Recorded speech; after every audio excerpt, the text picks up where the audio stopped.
हाय, good evening. कैसे हो? बढ़िया। आज हम फिर से आए हैं, आपका जो चैप्टर चल रहा था गरीबी निर्धनता, पोवर्टी, उसका पार्ट 2 लेकर।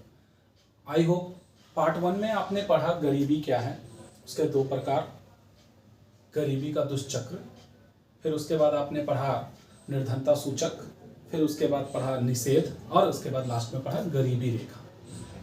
मैंने आपको बताया गरीबी रेखा के बाद अब जो हमारा अगला प्रश्न और टॉपिक बचा है, अब बचा उसका कारण और निदान।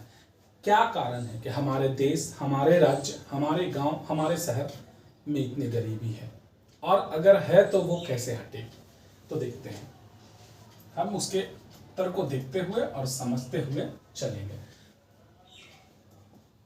भारत में गरीबी एक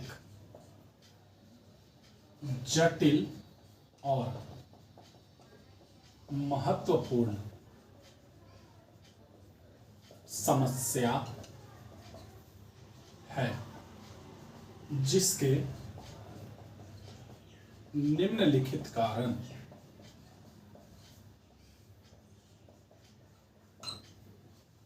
इस प्रकार हैं। पहला, भारत में गरीबी के कारणों पर प्रकाश डालें। भारत में गरीबी एक जटिल और महत्वपूर्ण समस्या है, जिसके निम्नलिखित कारण इस प्रकार। आप लिखते भी चलेंगे और समझते भी रहेंगे। सबसे पहला कारण क्या हो सकता है गरीबी का? सबसे पहला कारण है भारत की बढ़ती हुई जनसंख्या। जैसा कि आपको पता होगा 2022-23 में हमारी जो जनसंख्या है, कोरोना काल के बाद जनसंख्या की दृष्टि से विश्व में सबसे प्रथम स्थान जो था वो चाइना का था, परंतु आज के दिनों में भारत चाइना को पीछे पछाड़ चुका है जनसंख्या वृद्धि में। आपको लग रहा बढ़ रहा है फिर भी समस्या? हाँ, जनसंख्या एक ऐसा विस्फोट है जो हर सेक्टर में एक कारण के रूप में नजर आता है। प्रदूषण, उसमें भी जनसंख्या। बेरोजगारी पढ़ेंगे, उसमें भी जनसंख्या। आतंकवाद, उसमें भी जनसंख्या। हर वो आप टॉपिक ले लो जिसमें जनसंख्या बहुत बड़ी कारण बनती है। तो सबसे पहला हम कह सकते हैं तेजी से बढ़ती हुई जनसंख्या। अब भाई जनसंख्या बढ़ने का क्या कारण है? जनसंख्या बढ़ने का सबसे बड़ा कारण है शिक्षा के स्तर में कमी। शिक्षा के स्तर में कमी। जनसंख्या बढ़ा, शिक्षा में कमी। अगर शिक्षा रहता तो जनसंख्या नहीं बढ़ती। जनसंख्या बढ़ गई, उससे क्या हो गया? अस्थायी रोजगार की कमी। ये भी गरीबी का एक कारण है। लोगों को अस्थायी रोजगार नहीं मिल पा रहा। 135 रुपए, 150 रुपए पर डे मजदूरी पे मजदूर वर्क कर रहे हैं। बहुत सारे शिक्षित लोग हैं। हम बेरोजगारी में पढ़ेंगे, शिक्षित बेरोजगारी, अशिक्षित बेरोजगारी, ग्रामीण बेरोजगारी, मौसमी बेरोजगारी, शहरी बेरोजगारी, बहुत तरह का बेरोजगारी पढ़ेंगे। बहुत सारे शिक्षित लोग बेरोजगार के टॉप तौर पे घूम रहे हैं। उनके पास हुनर है, उनके पास शिक्षा है, सब चीज है, लेकिन उनको काम नहीं मिल पा रहा है। क्यों? उसका मेन कारण है उद्योग धंधे एवं कल कारखानों की कमी। ये भी एक बहुत बड़ा इंपॉर्टेंट कारण बनता है। अब उसके बाद अगर हम देखते हैं तो आपका अगला कारण जो है वो है प्रति व्यक्ति आय की कमी में कमी। प्रति व्यक्ति आय में कमी। नेक्स्ट कारण अगर हम देखते हैं तो नेक्स्ट कारण में हम आपको बता सकते हैं, हमारा पता है आपको, ये जो भारत है कृषि प्रधान देश है। भारत का 60% से अधिक आबादी कृषि पर निर्भर है, लेकिन कृषि में विकास नहीं हो पा रहा है। गरीबी के कारण लोग पूंजी उसमें नहीं लगा पा रहे हैं। कृषि का पिछड़ापन, ये भी एक निर्धनता का बहुत बड़ा कारण बनता है। तो अब 7वां कारण, क्यों कृषि पिछड़ रहा है? क्यों? क्योंकि पूंजी का अभाव है। पूंजी का अभाव क्यों है लोगों में? तो सबसे इंपॉर्टेंट कारण हम दे सकते हैं भ्रष्टाचार का बढ़ता प्रकोप। हर जगह भ्रष्टाचार है। बैंकिंग व्यवस्था सरकार ला रही है, लोगों को लोन तो मिल रहा है लेकिन आधा लोन बीच के जो हमारे दलाल जिसको हम बोलते हैं वो खा जाते हैं, बहुत सारे। अगला एक इंपॉर्टेंट कारण भी आप दे सकते हो 9 नंबर में, वो आप दे दो, मैं उसको यहां लिख देता हूं 9 नंबर, सरकारी सहायता का अभाव।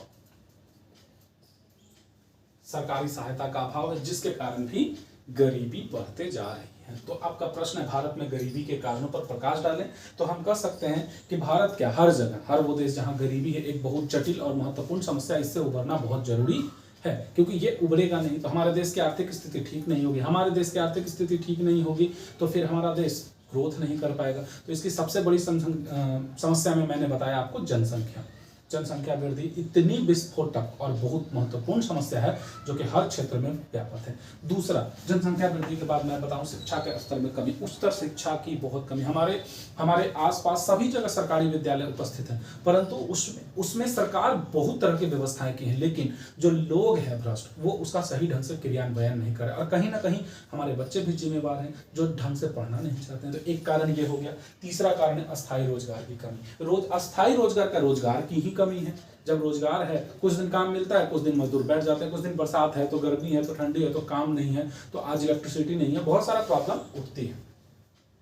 नेक्स्ट, उद्योग धंधे एवं कल कारखानों की कमी। बिहार हो गया, यूपी हो गया, झारखंड हो गया, इन सब जगहों में आपका उद्योग धंधा कल कारखाना नहीं।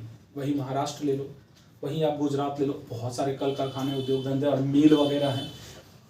प्रति व्यक्ति आय में कमी, कृषि का पिछड़ापन, पूंजी का अभाव, भ्रष्टाचार का बढ़ता प्रकोप और नेक्स्ट है सरकारी सहायता का अभाव। तो यह आपका प्रश्न है भारत में गरीबी के कारणों पर प्रकाश डालें। अब जब गरीबी का कारण हो गया तो अब हम इसका निदान करेंगे। आखिर हम कौन सा स्टेप उठा सकते हैं जिससे कि हमारा गरीबी मिट सकती है? तो हम इसके उत्तर में लिखेंगे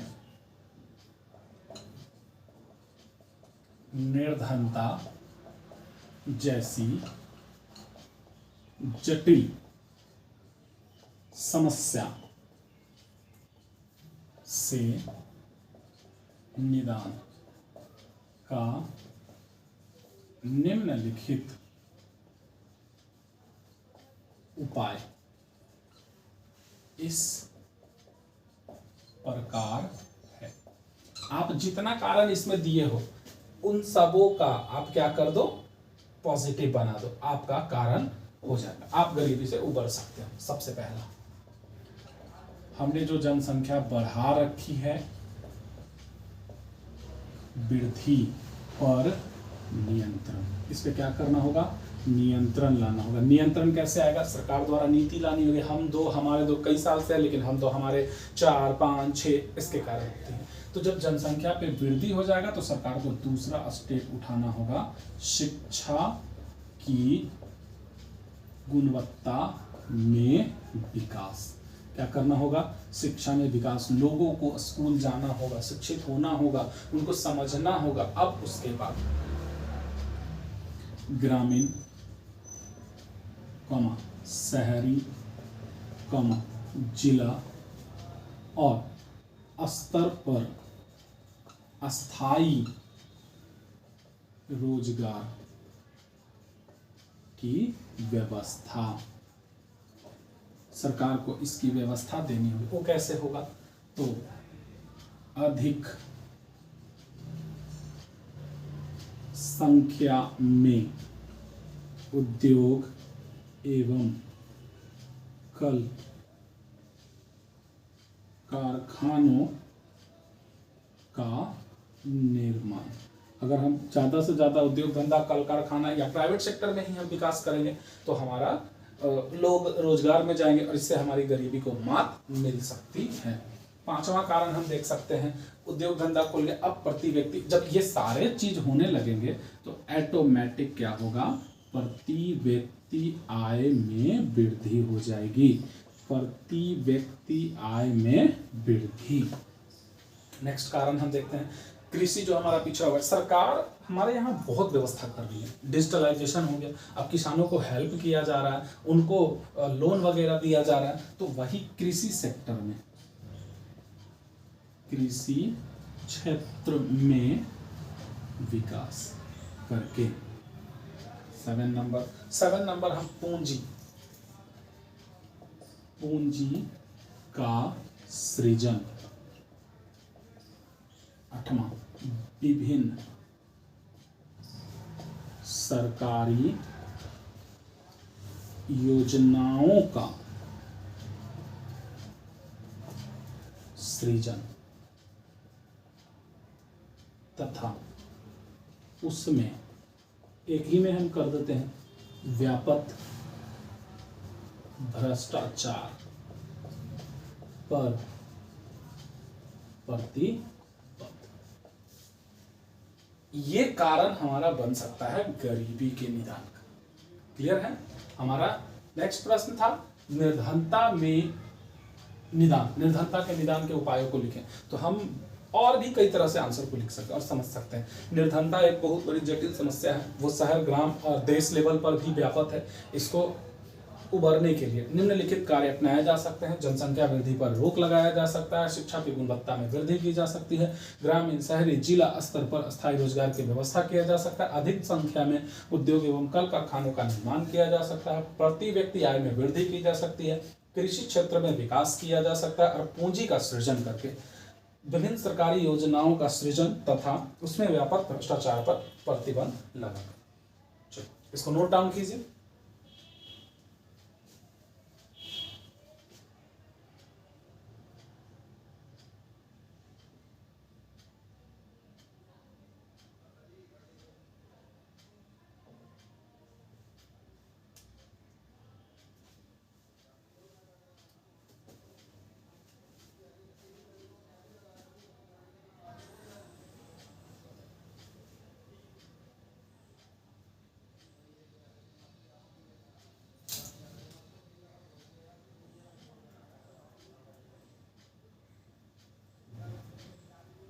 मिटा दूं?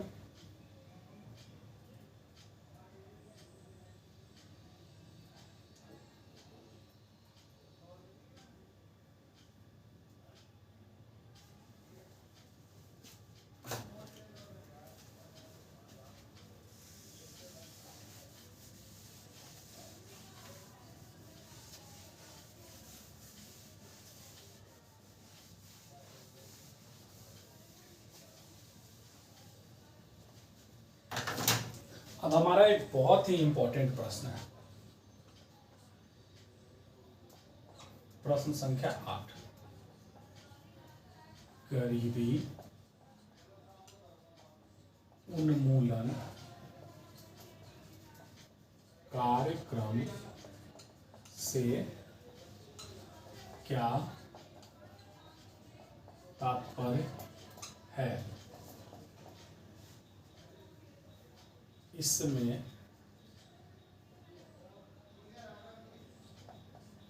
इसके अंतर्गत उठाए गए कदम पर प्रकाश डालें। उत्तर।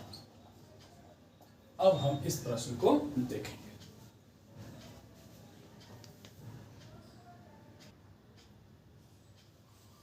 चलिए इसको भी इरेज कर देते हैं।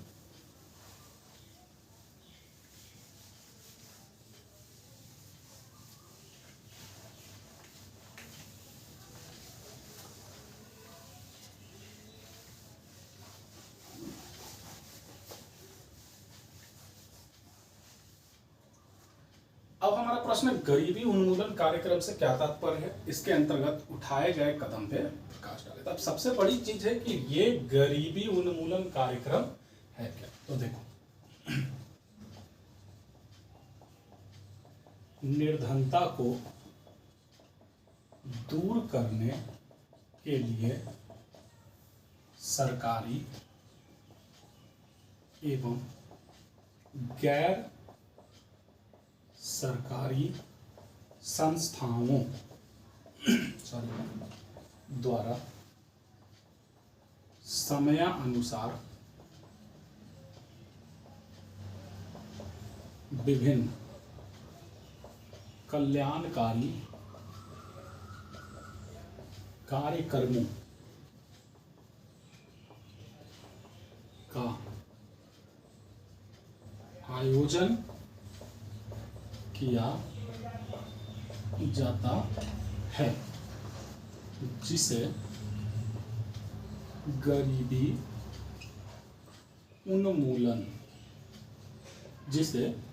गरीबी उन्मूलन कार्यक्रम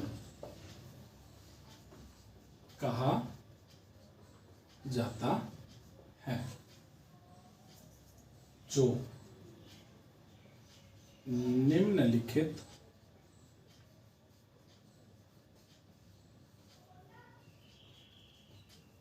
इस प्रकार है। बहुत सारे हैं। गरीबी उन्मूलन कार्यक्रम से क्या तात्पर्य है?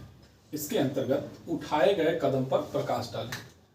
निर्धनता को दूर करने के लिए सरकारी एवं गैर सरकारी संस्थाओं द्वारा समयानुसार विभिन्न कल्याणकारी कार्यक्रमों का आयोजन किया जाता है, जिसे गरीबी उन्मूलन कार्यक्रम कहा जाता है, जो निम्नलिखित इस प्रकार है।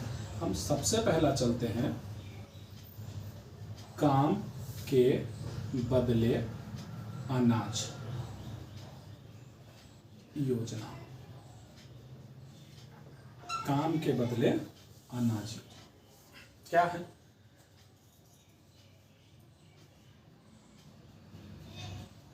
गरीबी रेखा से नीचे आने वाले सभी निर्धन परिवारों, गरीबी रेखा से नीचे आने वाले सभी निर्धन परिवारों को सरकार द्वारा प्रति माह अनाज के रूप में गेहूं 2 रुपये प्रति केजी ब्रैकेट में और चावल 3 रुपये प्रति केजी आवंटित किया जाता है। अब बताओ इससे क्या होगा? काम के बदले अनाज योजना। वैसे बहुत सारे लोग हैं जिनको काम नहीं मिल पाता है, परंतु सरकार चाहे वो काम करे या ना करे, सरकार प्रति माह उन गरीबी रेखा से नीचे आने वाले सभी व्यक्तियों, मजदूरों और परिवारों को गेहूं और चावल देता है। इससे क्या होगा? कम से कम उनकी भुखमरी की समस्या जो है वो उससे निदान हो जाएगा। ठीक है। दूसरा, जवाहर रोजगार योजना, इसको हम JRY भी बोलते हैं। 1997 से 98 के अंतर्गत सरकार गरीब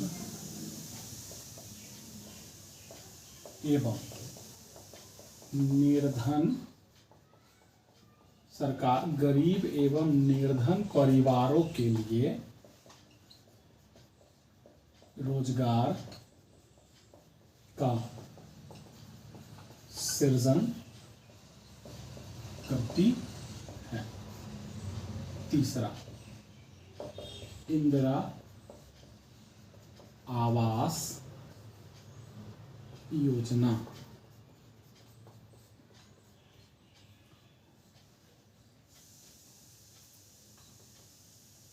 इंदिरा आवास योजना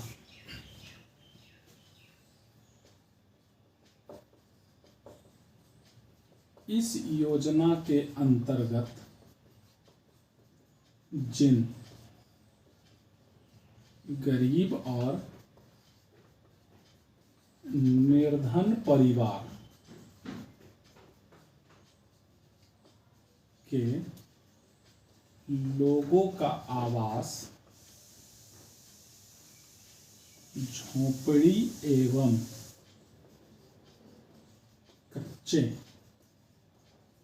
मकान हैं, उन्हें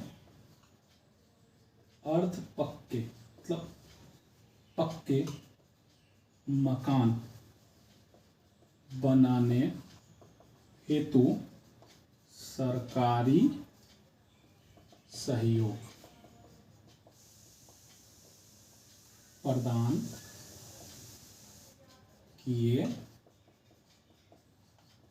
जाते हैं।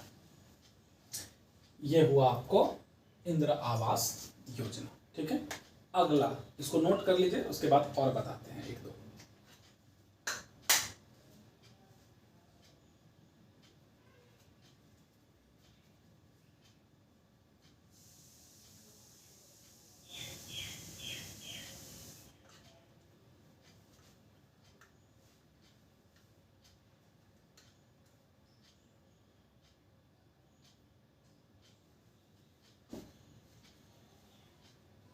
गरीबी उन्मूलन कार्यक्रम से क्या तात्पर्य है? इसके अंतर्गत उठाए गए कदम पर प्रकाश डालें। कहा जाता है कि जब सरकार गरीबी और निर्धनता से जूझ रहे व्यक्तियों के लिए कोई योजना का क्रियान्वयन करती है जिससे कि उनका कल्याण हो सके, तो इस तरह की योजना को गरीबी उन्मूलन कार्यक्रम के अंतर्गत रखा जाता है। बहुत सारी योजनाएं हैं, भले ही लोगों को जानकारी ना हो या उसका क्रियान्वयन अच्छे तरीके से ना हो, परंतु सरकार समयानुसार गरीबों और निर्धन परिवारों के कल्याण के लिए बहुत सारे कार्य करते हैं। सबसे पहला है आपका काम के बदले अनाज योजना। इससे आप लोग परिचित होंगे। राशन, जो कि आपने देखा होगा कि कोरोना काल में सरकार ने राशन का जो मात्रा था वो गेहूं और चावल का बढ़ाकर 20 केजी के आसपास, 35 केजी के आसपास कर दिया था। एक परिवार को 35 केजी चावल और 35 केजी गेहूं काफी मायने रखता है। एक मंथ में 70 केजी अनाज। इससे क्या हुआ, हमारे देश में कोरोना जैसे भयंकर समस्या में जो कि लोग रोजगार से जूझ रहे थे, भुखमरी से निपटने का एक नायाब तरीका मिला उनको। दूसरा था जवाहर रोजगार योजना, JRY। 1978 से 98 के अंतर्गत सरकार गरीब एवं निर्धन परिवारों के लिए रोजगार का सृजन करती है एक न्यूनतम मजदूरी पर, ताकि वो बैठे ना रहे। इंदिरा आवास योजना, इस योजना को सरकार जब चलाई तो इस योजना के अंतर्गत उन परिवारों को रखा गया जिनके आवास झोपड़ी या कच्चे मकानों के बने हुए हैं। उन्हें अर्ध पक्का मकान बनाने हेतु सरकार क्या करती है, समयानुसार उनको एक राशि वितरित करती है जिससे कि उनके मकान को अर्ध पक्के मकान में बदला जा सके। इसके अलावा और भी शौचालय योजना है, उज्ज्वला योजना है, फिर प्रधानमंत्री रोजगार योजना है, बहुत सारी ऐसी योजनाएं चलाई गई है। चलिए एक दो और देख लेते हैं इसमें।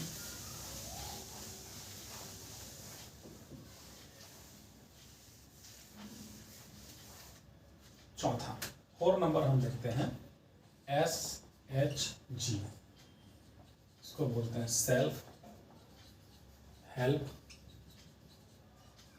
ग्रुप या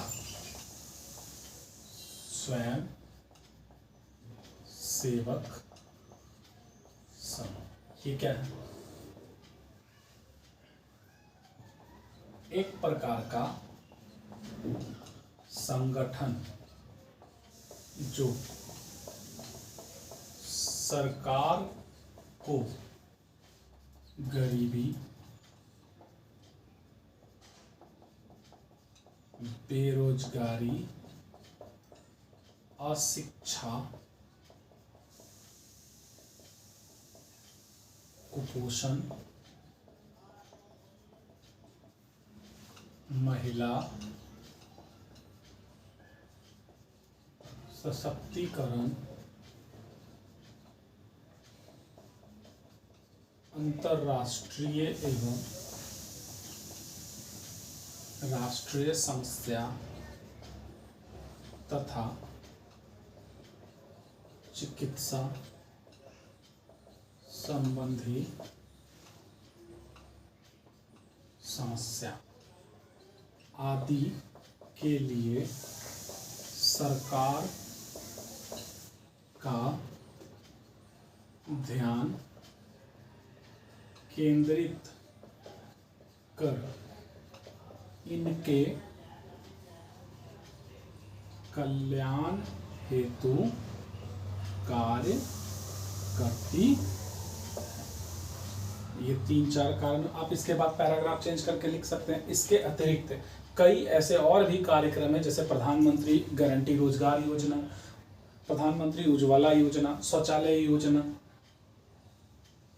7 निश्चय योजना, हर घर जल योजना।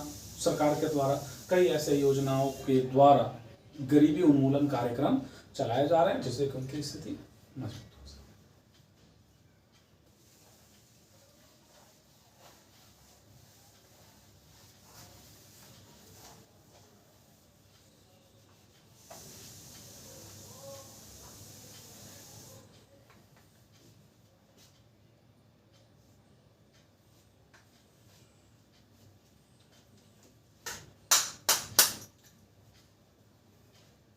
बेटा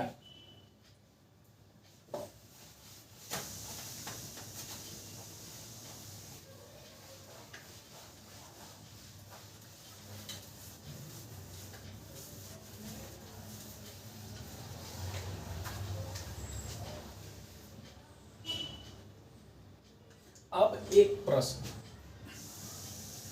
जो कि आपका होमवर्क रहेगा, मैं इस प्रश्न को समझा दूंगा, बता दूंगा इसके आंसर को, पर लिख कर लाना आपका काम है और ये नोट कॉपी में आपका इंगित होना चाहिए, मैं इसको चेक कर लूंगा, ठीक है। क्लास में प्रश्न है,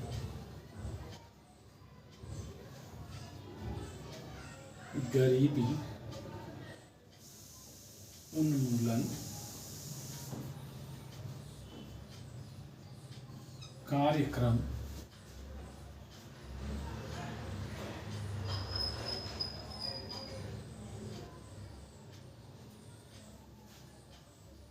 गरीबी उन्मूलन कार्यक्रम की कमियों पर प्रकाश डालें।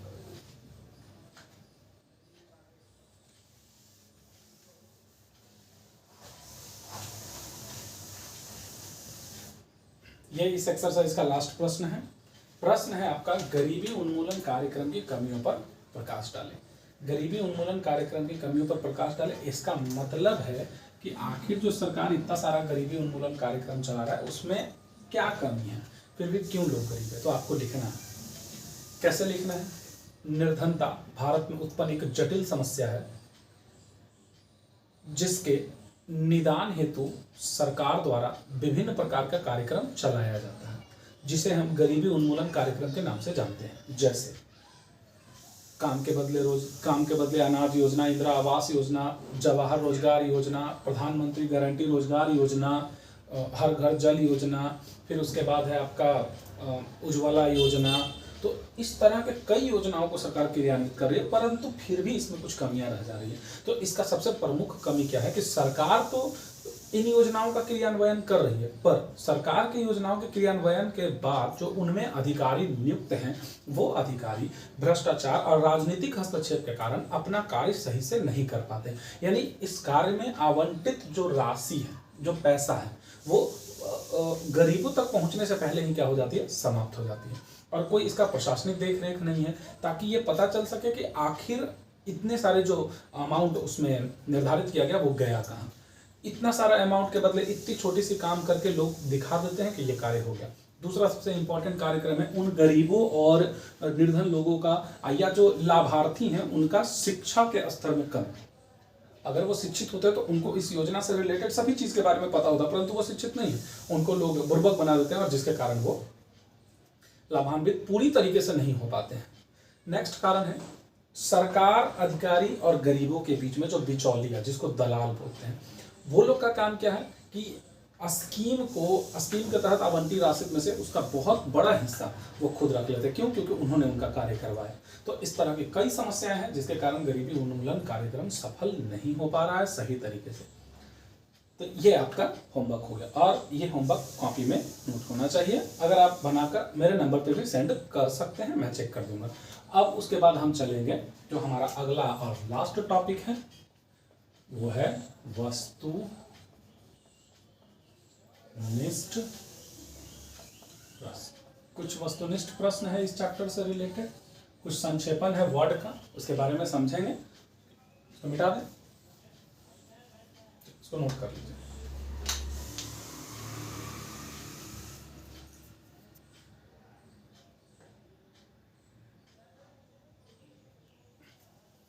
चलिए अब हम आते हैं वस्तुनिष्ठ प्रश्न पर, चैप्टर को एंड करेंगे। इसके बाद ऑब्जेक्टिव प्रश्न कहता है निर्धनता की माप मुख्य रूप से आय एवं उपभोग के आधार पर की जाती है। मैंने पहले ही बताया था कि मेजरमेंट ऑफ पॉवर्टी जो है वो इनकम और उपभोग कंजम्पशन के आधार पर की जाती है। बिहार में कुल जनसंख्या का लगभग आपका 33% के आसपास होगा, जो करंट बुक से आप उसको फिल कर लीजिएगा। लोग गरीबी रेखा से नीचे हैं।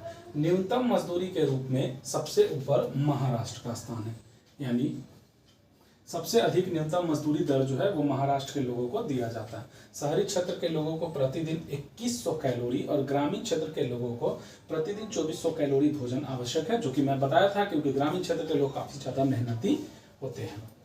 बिहार आर्थिक दृष्टि से एक पिछड़ा राज्य है। 2007 के आर्थिक सर्वेक्षण के अनुसार भारत के ग्रामीण क्षेत्र में लगभग 17 करोड़ लोग क्या हैं, गरीब हैं। अब कुछ संक्षेपण है। SHG सेल्फ हेल्प ग्रुप, स्वयं सहायता समूह, मैं इसके बारे में बता चुका हूं आपको कि ये लोगों के कल्याण के लिए कार्य करती है संस्था। NSSO national sample survey organisation, राष्ट्रीय प्रतिवर्ष सर्वेक्षण संग्रह, जो हम कितना जनसंख्या है, कितना लोग बेरोजगार हैं, कितना लोग शिक्षित है, कितना लिंगानुपात है, कितना पुरुष है, कितना महिला है, कितना प्रतिशत भूभाग पे वन है, वो सब हमें ये देती है। IRDP integrated rural development programme 1979 में ये प्रारंभ हुआ था। SGSY स्वर्ण जयंती ग्रामीण स्वरोजगार योजना, कभी कभी बुक में आपको प्रश्न में एग्जाम में दे देती है। इसका फुल फॉर्म क्या है? AAY अंत्योदय अन्न योजना, जो मैंने बताया था काम के बदले अनाज योजना, उसी को बोला जाता है अंत्योदय अनाज योजना। और एक है IAY इंदिरा आवास योजना, और भी है JRY जवाहर रोजगार योजना। कुल मिला के ये आपका चैप्टर था गरीबी। 2 पार्ट में ये आपका चैप्टर है। जैसा कि मैं आपको बता दूं, अगर आप किसी प्रश्न को नहीं लिख पाए हैं, कोई प्रॉब्लम नहीं है, आपके ग्रुप में भी जाएगी, इसका नोट्स PDF चला जाएगा, बना हुआ है। और अगर आप डिस्क्रिप्शन से इसको डाउनलोड करना चाहते हैं तो डिस्क्रिप्शन में भी आपको मिल जाएगा, वहाँ से आप इसके फोटो को कॉपी को डाउनलोड करके अपना नोट कॉपी बना सकते हैं। चलिए ठीक है, मिलते हैं हम अगले चैप्टर में बेरोजगारी में। और आपको बता दें कि आपका हिस्ट्री का भी अगला चैप्टर आने वाला है, प्रथम विश्व युद्ध एवं द्वितीय विश्व युद्ध, और हर चैप्टर आपको यहाँ पे मिलते हैं। धन्यवाद, पढ़ते रहिए, मिलते हैं नेक्स्ट क्लास में।